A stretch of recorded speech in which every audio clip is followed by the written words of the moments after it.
Welcome to another episode of UMBA Conversations. This is our video podcast series, and we're grateful that you would take this time to share with us, listen with us as we hear from not only previous moderators, but even some of our current auxiliary leaders and our current pastors as we sit down and hear about who they are and what they are doing in their churches and the efforts that they're making as we continue to unite churches and transform communities. I'm excited. I'm appreciative that you're here. If you're on YouTube, I would ask that you subscribe to our channel. If you're on Facebook, I would ask that you like this post, share this post, let others who love our beloved association know that we're bringing this series at this time. Again, thank you for watching, and let's go now into the sanctuary.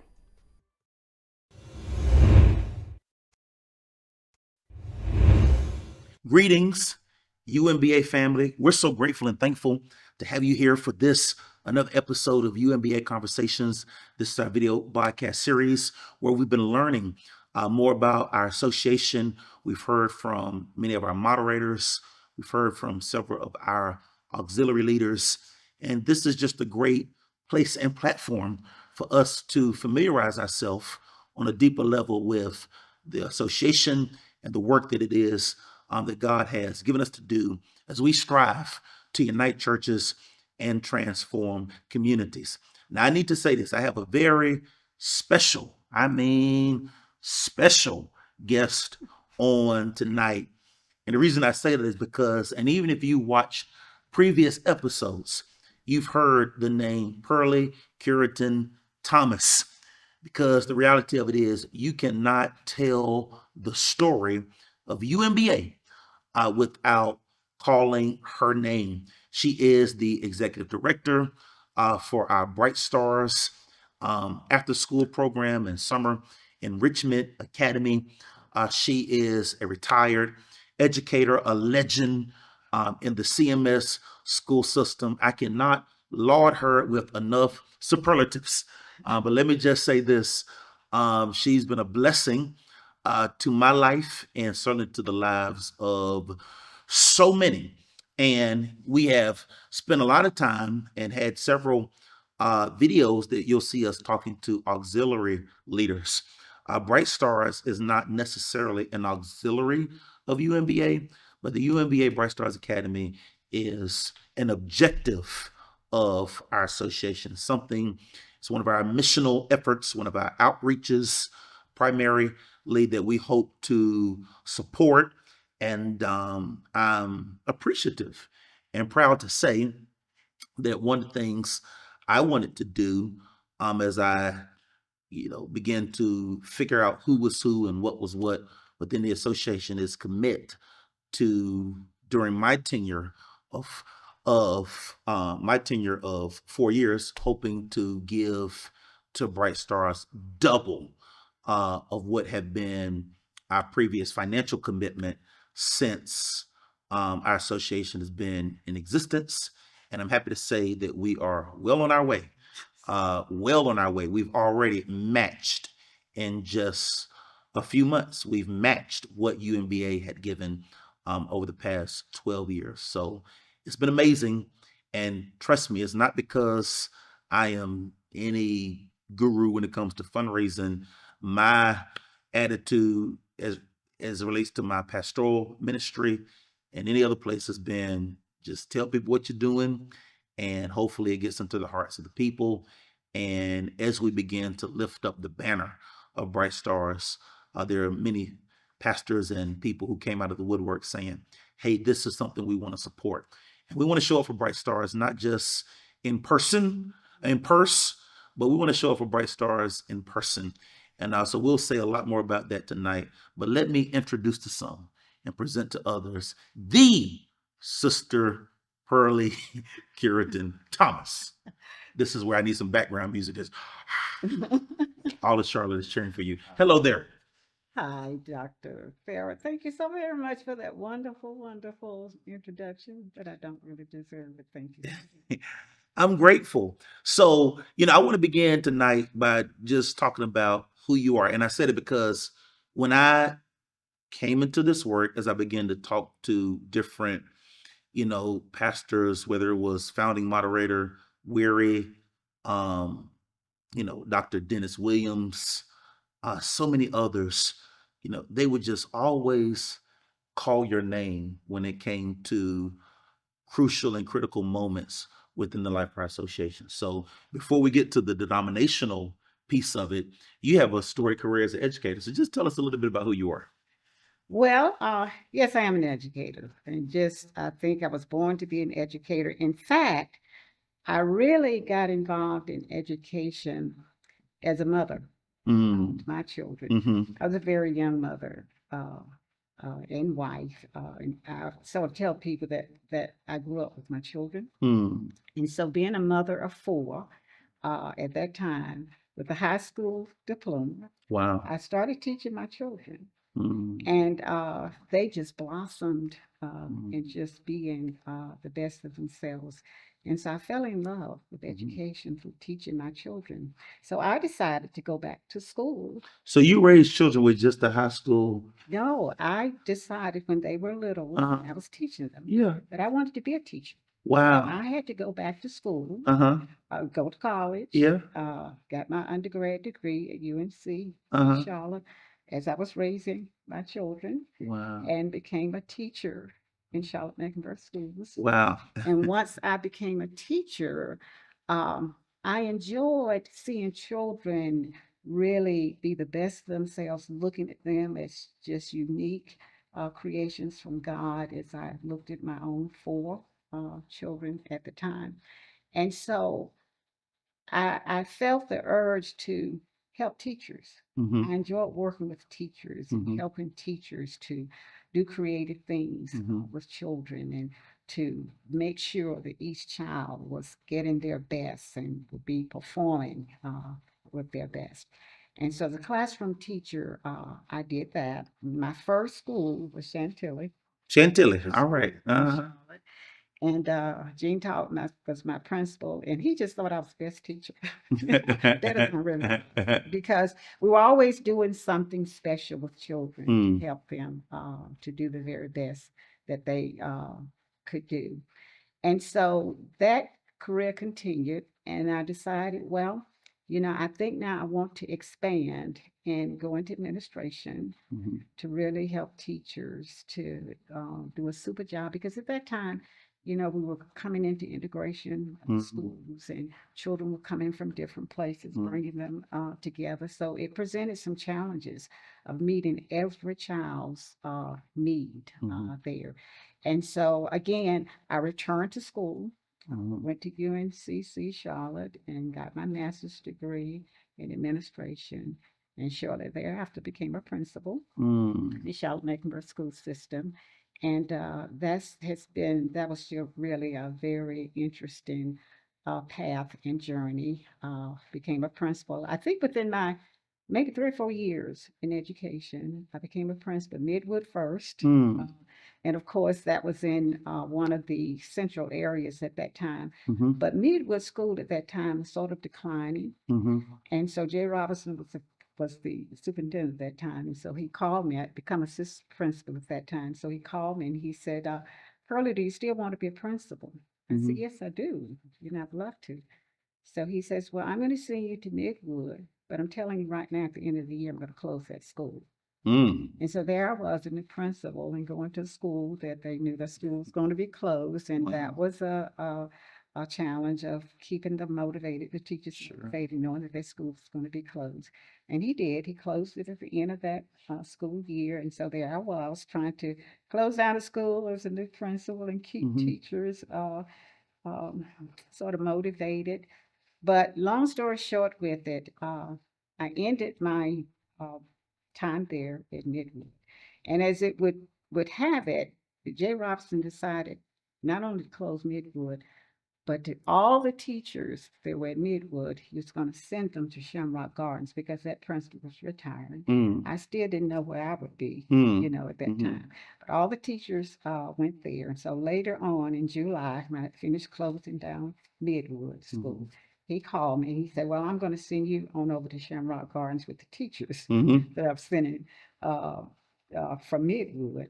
And of course, there's already a staff Yeah. at Shamrock Mm-hmm. Gardens. And so bringing those two staffs together and Mm-hmm. making them feel one presented some challenges, but we did that. And the children at that time were coming from um, the Black children coming from the Oakland Mm-hmm. area, and the white children from the Chantilly Mm-hmm. um, area there. So there were some challenges there, but I learned a lot Mm-hmm. in terms of bringing people from different perspectives Mm-hmm. together and rallying under a common mission Mm-hmm. for the sake of children and for their learning there. And from there, a couple of years, and um, the superintendent thought I'd done such a good job there. And at that time, they were going into a leadership academy Mm-hmm. for principals. And so one of the superintendents came out and said, you've done such a good job with this school. We're going to let you go into the leadership academy Mm. and help new principals, Wow. as they are going into their journey. So I did that for a couple of years, and meanwhile, I was to rotate back out of that and go Mm-hmm. to another school Mm-hmm. in a couple of 3 years, and I did. And just so happens at the time that I was going back into the school system as a principal, they were building this new school out in Mint Hill called Lebanon Road, and I had no idea that they were building it. And someone called to me and said that, but still didn't face me too much. Mm-hmm. But anyway, sort of leaping forward a little bit, I got a call one day, from the superintendent and said, we have the perfect school for you, to return to. Mm-hmm. And he said, we're building this school out in Mint Hill, and we want you to be the principal of Mm-hmm. that school. And so I became the first principal at Lebanon Road Elementary School in Mint Hill. And there again, gave me the opportunity again to bring different populations together. They were Mm-hmm. coming from different schools. Um, the Black children at that time were pulled from the Devonshire Mm-hmm. community. Mm-hmm. And so, again, bring in different populations under a common mission for the children, so that every child could be a winner Mm-hmm. and be the very best that they can, no matter their backgrounds, no matter where they from, that they deserve the best education that they could possibly get. Mm-hmm. And so that presented some challenges. But when it was all well and done, we all rallied under common mission for the children. And at Lebanon Road, it was every child a winner Mm-hmm. at Lebanon Road. And so, and actually, that's where I met Dennis Williams. Ah, gotcha.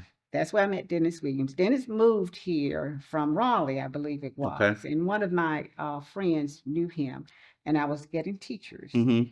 at the time. And she said, I know a wonderful person's coming here.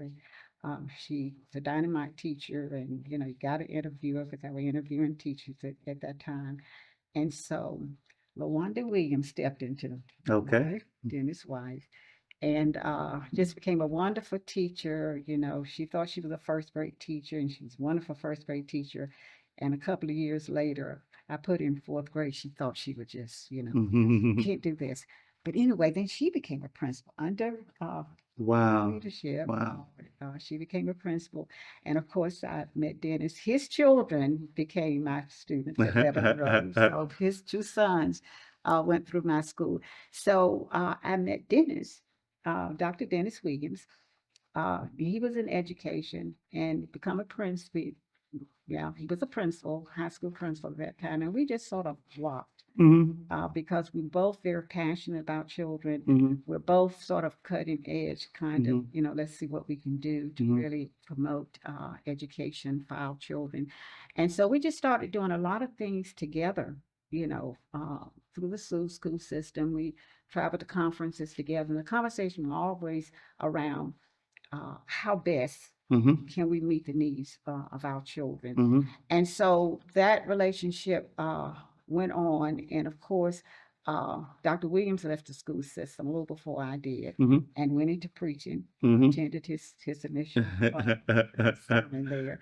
And then I retired from Charlotte Mecklenburg School System in 19. Well, I shouldn't even tell you 19. I'm dating myself now, but it's been some years. Yeah. So when I retired from Lebanon Road, nobody understood why I was retiring at such an early age, but I had almost 30 years in. But God was just calling me and pulling at me to do some other things because at that time, our children, Black children, were not performing Mm. as I knew they could, as a group of children. And so at that time, they had what they called children falling through the crack. Mm-hmm. And those were children who were not performing at grade level in their reading and math Mm-hmm. and so forth. And so at that time, these were Black children Mm-hmm. that were not performing. And so as I walked away from Lebanon Road School that last day, um, and I opened the door of my car to get in, and I looked back at the school, and as tears came to my eyes, there was one thing that I wanted, and that was who would go the extra mile for our children. Mm. And yet I knew that God had a wider calling for me. And of course, that involved Dr. Williams Okay. again, because at this time he'd gotten involved with youth as well. And we worked together on some community youth initiatives together. And as he became a preacher and then a pastor, then we came together again under the United Missionary Baptist Association. Now That tell us was Mouthpiece at that time. Yeah, so starting Mouthpiece. Now tell me a little bit about your church involvement around these years. Were you always at Mount Olive or? Always at Mount Olive. In Okay. fact, I'm glad you asked that. Always at Mount Olive. In fact, I got to Mount Olive through my father, Okay. who's the pastor of Mount Olive for almost 30 years. Oh. Almost 30 years. When he was stricken with a stroke and died a few months later. Wow. So what year did he pass? He passed in 1989. Wow. Okay, so I did not know that you were a preacher's kid. Oh, And yeah. I certainly didn't know that that your father had pastored Mount Olive. Wow. Okay. And he was very, very involved with Mouthpiece. It was a Mouthpiece. Okay. In fact, he was the president of the Congress of Christian Education. Okay. With Mouthpiece. So just a wonderful, wonderful man of God. And not only was he my father, he was my counselor. And I had my one day a week that I was going to go and sit at the feet of my dad, even as a grown adult and mother of four. Because that's just the kind of man he was. Loved people, loved God, and was always looking for ways to help God's people. And when he went to Mount Olive, because Mount Olive was, smaller church, it was country then in Huntersville. And he just loved those people and brought them together from Cornelius to Davis and so forth and so on. And they wanted to build a church at that time, and it was at ground level, and it had paused. And my dad, just want to say this, he was always, in my opinion, ahead of his time in his thinking. But one day we were at the table, we were all eating, and he read, it was an article that came out in the Observer that said church picking to build. And they were picking cotton up in Huntersville. They were picking cotton to build their church in Mount Olive. And my dad said, as he read that article, he said, I'm going to complete that church. God's going to send me that church, and I'm going to complete that. And we all thought that was the most ridiculous thing. Because number one, he was a holiness, Okay. in the holiness. So church. was I. Yeah. Yeah. So And holiness, we were looked at strange people, and the Baptists certainly didn't, you know, shy on us too well. But that was Yeah. one thing, you would never, those Baptist people would never, bring in a holiness pastor for their church, Yeah. but they did, and God blessed the people through his leadership, and they built that church under his leadership, and about 5 years later, he added an education wing, and the church just grew and thrived. And I am still there. Wow, I did not know so they helped with that With church. the leadership of Reverend Frederick Mills. Yep, Frederick Mills. Shout out to him. Yeah. He and I came to Charlotte around the same time. Mm-hmm. Yeah, we were both part of that wave of new pastors Okay. into the city, and I appreciate him. I think he's had me over once to preach, and since I've been moderator, he's reached out a couple of times saying, you have our support. So, shout out to Pastor Mills. He has just been a very support minister of Christian education at my church, and he has just been a very strong supporter in every way, and especially Bright Stars. God be praised. God be praised. God be praised. Yeah, and so I can go on and on about my experiences, but connect with Mount Olive, and been there years and years and years. I went there as a young adult with my young children.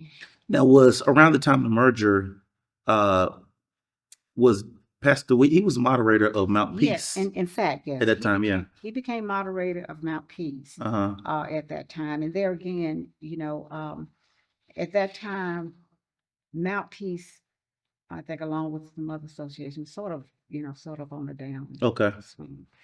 And Dennis always with his cutting edge kind of ideas. I had all kinds of thoughts about association, making it the best that it could be. And one day, and I can't remember exactly. I think the president of the Congress of Christian Education was either retiring or moving forward. I can't remember. But one day I got a call from Dr. Dennis Williams. Okay. And he said, Pearlie, he said, I'm in a meeting now and I don't have much time. And he said, now I need to ask you something. And I need an answer right now because I'm in this meeting. I want to go back and let them know what you said. And I said, sure, what is it? Because we've been doing some things together, with it.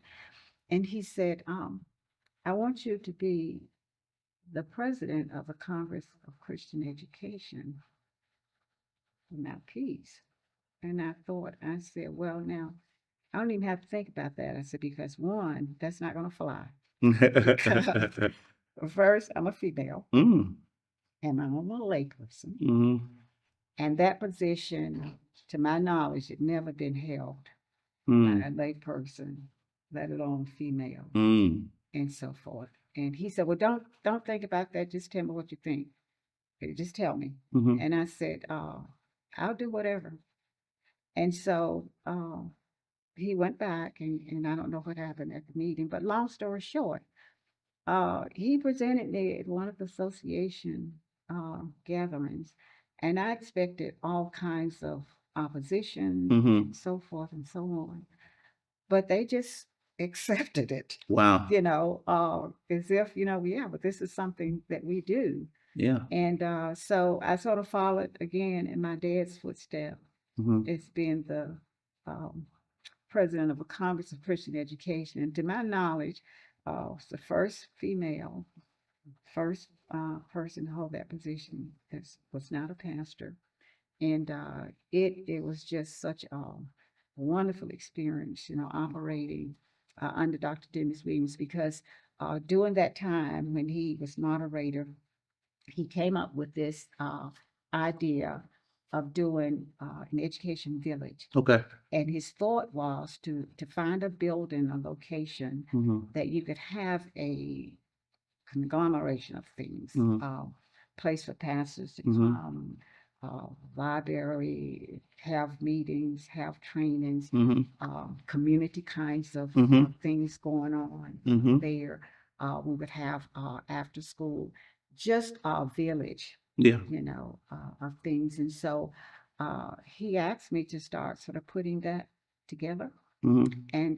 And we did, and that was actually I presented that. He allowed me to present that to the association at that time, and of course, then he decided to move on, Mm-hmm. uh, and the education village sort of merged into something else because when Dr. Williams left as moderator, then the next moderator I worked with was, of course, Dr. Weary Okay. as official moderator of the association. And that was another just great experience. Yeah. We got to know each other. And again, I was doing summer camps, some of them in the schools with Dr. Williams and some in the churches. So when Dr. Weary, the associations merged under his leadership, and then he's the first elected moderator. So you're the first Christian education director? Yes, of UMBA. Well, wow, wow, wow. And then you served under him. You served under Pastor Garris too. No, didn't serve under Pastor Garrison. That's another interesting story because when he came on board, Mm-hmm. you know how you new moderators go around, you meet with everybody We tried to, yeah. Mm-hmm. and started bringing your cabinet together. Mm-hmm. So he said, I want to meet with you and talk about, Christian education moving forward Mm-hmm. and so forth. And so we did, we met. And he said, he started the conversation. I said, well, let me say this first, because um, under Dr. Weary, we had sort of continued this education thrust Mm-hmm. with the leadership, Mm-hmm. Christian Leadership Academy, Mm-hmm. with Dr. Weary. And so when I met with Dr. Garris, I said, uh, may I ask you something first?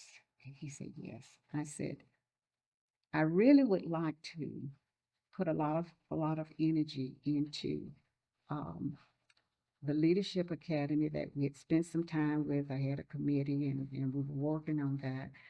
And I said, I would rather not be president of the Congress, Mm-hmm. but would want you to allow me to continue to develop this idea of a Christian Leadership Academy. Mm-hmm. And he said, well, I think that's a great idea. Mm-hmm. And so he did. Mm-hmm. And then that time, the late Sharon McElwain became Yeah. the president at that time. And so uh, from Dr. Weary, where we just had this idea Mm-hmm. just formulated, to Dr. Garris, that was just so supportive. And we did a video and including Dr. Garris, saying, this vision has been presented and, we're going to embrace it. And so the Leadership Academy actually we knew would not actually be ready to implement for another 5 to 10 years or so. And so as we looked around in the community, because again at that time, it was the achievement gap. That's what we call it today. Mm-hmm. Years, ago, we were still talking about children not being able to read. In these disparities. Black children, Mm-hmm. and all of these years later in Charlotte-Mecklenburg, we still have children, Mm-hmm. groups of children Mm-hmm. who are not performing well. Mm-hmm. And now it's not only our Black children, but we have the Hispanic Mm-hmm. children as Mm-hmm. well. And as we looked at that issue and that problem, and as I was allowed through the moderators to share this with the different churches, it was a crisis. Mm-hmm. It was a crisis within our community with our children. Mm-hmm. And after I retired, when you retire, you start going to all these little community meetings, and they're always talking about Mm-hmm. pretty much the same thing. Mm-hmm. And that topic would always come up, but our children Mm-hmm. not performing. But at the end of the day, everybody would sort of go their own way, and Yeah. nobody, had Talked about it, but that was it. Yeah. that's it. And so, as I thought about it one day, as I was leaving one of those meetings and looked at where we were with the um, Christian Leadership Academy, then I presented to um, the association at that time that was under Dr. Garris, Mm-hmm. that we begin now with building um, a school population by doing a year-round out-of-school time program Mm-hmm. called Bright Stars, because there is no one star alike. It's not that Mm-hmm. every star is uniquely different. Mm-hmm. And our children are Mm-hmm. uniquely different, created by God with a special plan and purpose Mm-hmm. for their life. Mm-hmm. And so I proposed that to the Reverend Garris, and then the association, that we do the Bright Stars year-round after school time program to build a population at the same time to meet the needs of these children, to help close this achievement gap that Mm-hmm. just keeps following us year after year. And so the association did um, uh, approve that we do that. And of course, one of the first things one of the pastors said, he said, "Well, you just go ahead and organize that under a 501c3." Mm-hmm. And Yeah. so we did. And so it just began with a lot of support, and Dr. Garris, Reverend Garris, spent so much time Mm-hmm. at the program. Our first location was Greater Providence Yep. on Eastway, and I know that was God ordained to put us right there Mm-hmm. because there were so many schools at Mm-hmm. that time in that area. There were low performing schools. Children were attending there at that time. That parents really could not afford to pay for high quality after school Yeah. programs and summer camp. And so that presented an issue that sort of knocked us right in the face, that we were going to need to find ways Mm-hmm. to fund this program so that children who really needed our help could come. Mm-hmm. We were not just an ordinary after school Right. and summer camp program. We had an academic focus. We had an enrichment focus, Mm-hmm. but it was always to help children uh, be the best of themselves Mm-hmm. academically, but really mind, body, and spirit. Mm-hmm. That's what it was about. And so, starting the program, um, when I went to again one of the executive meetings just before school was to start, uh, 2017, we had a meeting, and so I presented at that time. We want to start Bright Stars Mm-hmm. this school year, and we've gotten all of our ducks in a row with the 501c. We want to start, but we didn't have any funds Okay. to start, and so went to the association and asked them to give start funds Mm-hmm. to get started that fall of 2017, and they did. Mm-hmm. And that started the journey, a very enjoyable journey, a very challenging journey, because it has always been the children that we want to serve the Mm-hmm. most, Mm-hmm. are the children who can least afford to pay Absolutely. for the program. So, Dr. Ferry, it has been a walk of faith. Mm-hmm. uh, for 7.5 years. It'll be Mm-hmm. 8 years, August of this year. Yep. It has been a God thing. Um, and Dr. Wilson can talk about this as much as I can. When I didn't see a way Mm-hmm. that we could continue to go, God would always show up. Wow. And when we got into the program that first year and realized the situation, I thought, God, are we going to have to just close this down? Mm-hmm. And as God would have it, the association decided, well, we're going to fund this program Mm-hmm. the first time. Mm-hmm. And they did. And people start coming to support, volunteers, teachers willing to work for almost nothing, Yep. for the program. And so it has truly been a walk of faith with the support in the history of Dr. Williams' uh, support and all the things that he allowed me to do.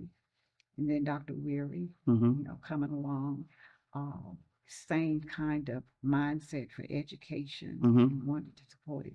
And then Dr. Garris um, walking alongside me and actually got the opportunity to experience Yeah. this vision coming forth in real time, real life, and being with the children. He would just come over there and just sit with the children, talk Yeah. with the children, Yeah. like baskets.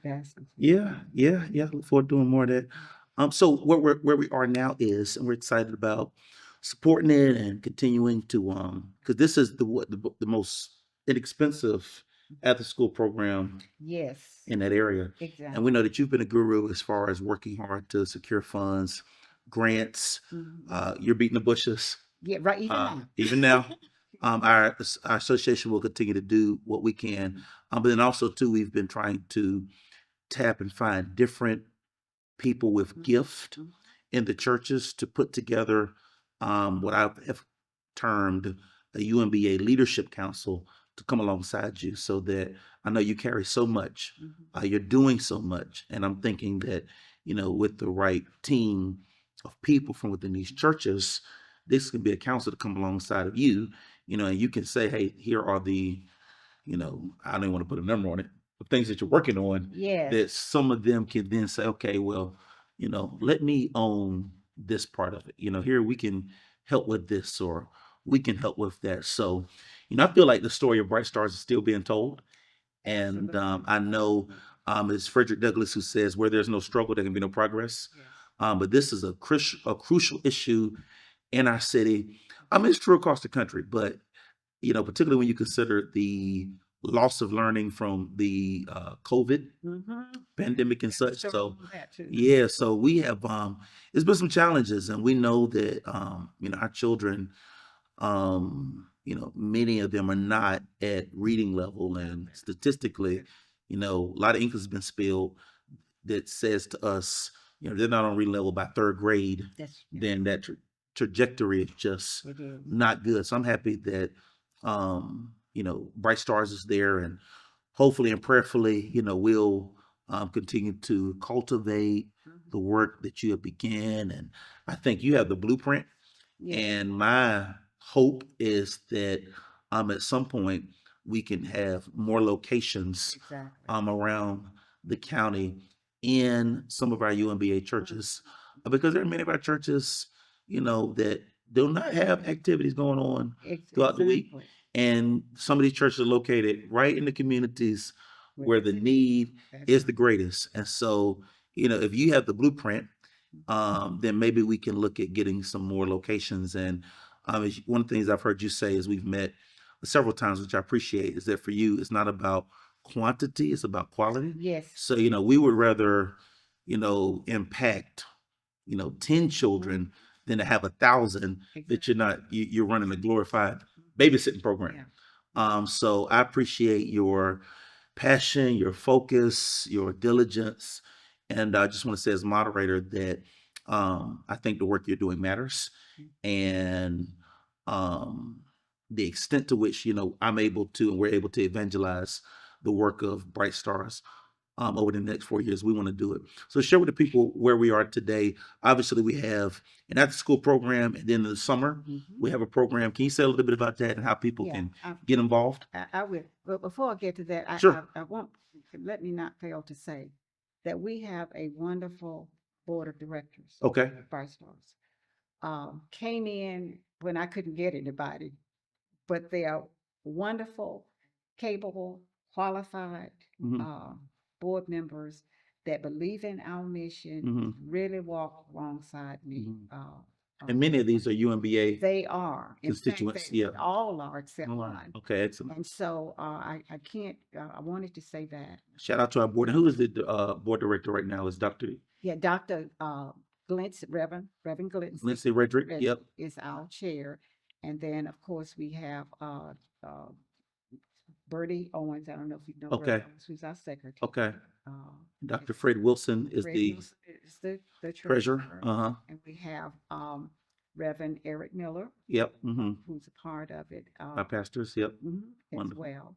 And then Simon Feaster, Okay. who's one of our recent one, and he's sort of in the technology Excellent. area. Good. And so, and then Reverend Dr. Eddie Owen. Mm-hmm. So there are 8 of us. Excellent. 8 of us is on the board, and so Mm-hmm. they're very supportive and really just happy and thrilled about your position Mm-hmm. with Bright Stars. And of course, we're anxious to have you come to one of our board meetings Sure. and talk with the board members and just share and let them talk with you and share their passion. Let's do that soon.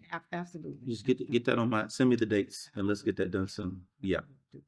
So, now where were we before I drifted off? No, so we certainly want to shout out the board of directors, all of their hard work and effort. Look forward to coming to a meeting. And but we're talking about where Bright Stars is now. You know, so after school program is quite affordable.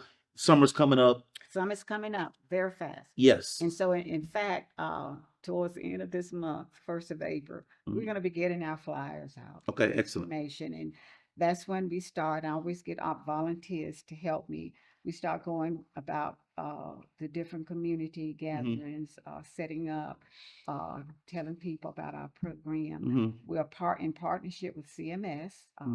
That's very good, and they have theirs, and we do those. We have about 16 partnerships that we wow, 16 partners. 16 wow. partners in different areas in ways. It's amazing. And so so yeah, we're starting now to look to summer camp. And in fact, you can go on our website now and actually register for summer camp for Okay. 2025. Mhm. And there again, as you emphasize, I want to emphasize this a lot because we intentionally don't want to be a huge program because the children we serve don't need that. They need a very intimate, caring, loving, patient environment where we're going to make a difference. You don't know what child in that group of 10 will grow up to be another president of the United States. Absolutely. Or somebody else that will make a significant difference. And so that's why we look at, you know, one Bright Star scholar at a time. Excellent. Because you have to look at that child. You can't look at them in groups, in big groups. So that's what we do at Bright Star. So yes, we're getting ready for summer camp. We're going to do 7 weeks this year.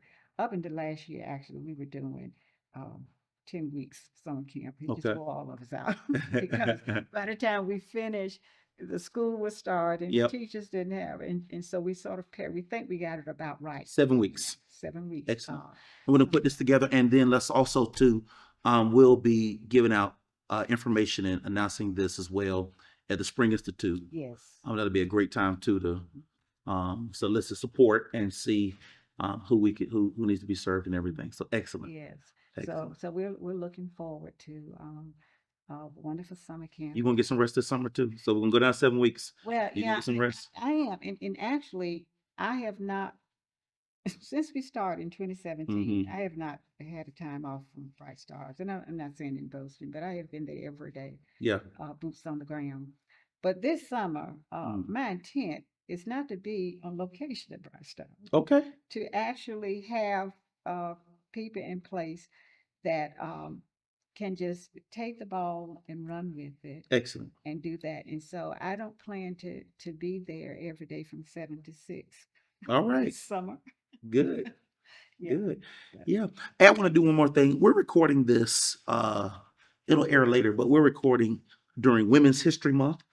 And here at Reader, we've been highlighting different women who have made significant impact. And there are many, right? We know, without women, particularly Black women, there would be no Black church. And I mean, we're just well aware of all of this. We're well aware, of the power imbalance that has existed for some time. You alluded to this earlier in saying, you're the first not just lay Christian education director, but certainly on record, the first woman to serve in that capacity.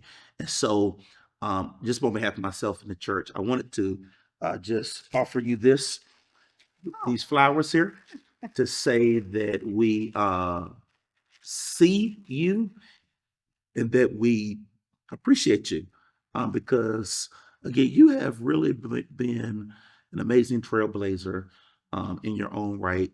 And you put me in the mind of Nehemiah. You had a good government job, and he could have stayed right there sipping wine for the king and been just fine. But he carried a burden on his heart for his people, and he then goes there to rebuild the walls. And in a lot of ways, I see you as that person. Like, you don't need this. I mean, you are retired. You have a wonderful husband. You're fine, but you care so much. Your heart is so large that you've continued to work. You've continued on a tedious journey, with and without, resources at different times, making bricks without straw, doing what you can to keep the program alive. And I'm just grateful and thankful that you didn't give up, Yes. that you continue to hold up not only the bloodstained banner, but the banner that is UMBA Bright Stars Academy. And, these flowers are just a token of our love and appreciation. And we just look forward to supporting you. So we'll have some information in the links in our description. There'll be some links there for you all to click, read more about Bright Stars, see where you can make donations if you so desire, see where you can apply if you have children, see where you can volunteer, or perhaps reach out to me if you just want to be a part of the UMBA Bright Stars Leadership Council that's going to just assist in coming alongside and taking off, hopefully where we can, some burden, creating some slack, so that you can give the best of you and not just what's left of you. And also, before we close, I Sure. just want to say, anytime a husband get himself into something like your Mhm. wife has to. Well, and it's Sure. just been the same with me with this journey. My husband, Reverend Thomas, has Mhm. just been a tremendous support. Dr. Yo at Kent, Dr. Yo, Dr. Yo, Dr. Holmes, we love her. Yep. yeah, just so many people, and I hate to start calling names because you miss some, but there have been people to walk alongside me, Mhm. to even sort of catch my arm sometimes when Mhm. you feel like you Mhm. bend it under the weight. So just want to say that there's been some wonderful people, auxiliaries that Mhm. have stepped in Mhm. to help us along the way. Mhm. And so I just want everybody to know that bright stars belong to God. It doesn't belong to me. Mhm. And so I want bright stars to go on long past Mhm. Pearlie Cureton Mhm. Mhm. and be a blessing to our children and to our community. Excellent. Thank you so much. Can I offer a word of prayer? Gracious God, we're grateful for this time we've had hearing about this meaningful initiative, this meaningful endeavor. It's going through many iterations, God, but we're just grateful for where we are today. Thank you, God, for those who have helped blaze the path and the trail. Thank you, God, for our leader, and how at every turn, God, you've given her what she needed to continue to run with patience Yes. the race you've set before her. I ask God that you bless the association, bless the UMBA Bright Stars Academy. Lord, allow us, give us favor, give us creativity, give us wisdom, Yes. Lord, to continue to lead this in such a way that we might have a tremendous impact. The question has been asked: when did we see that you were hungry and we fed you? When did we visit you? When did we do these things? In as much as we do unto the least of these, we do unto you. So, Lord, allow us, God, to keep first things first when it comes to our mission and our goals and our objectives, God, to assist those who need our assistance. I'm hearing the words even that old song that we sang in Eastern North Carolina when I was a child, that the only time you should be looking down on a person is when you open them up. Yes. Lord, allow the Bright Stars Academy to continue, God, to be in the lifting business. I mean, and lift us, God, as we're doing this work. We pray this in Jesus Christ's wonderful name. Amen, amen, and amen. Thank you all of those who have watched tonight and been a part of this conversation. Hope you'll continue to engage us, support this great work. God's not finished with us yet.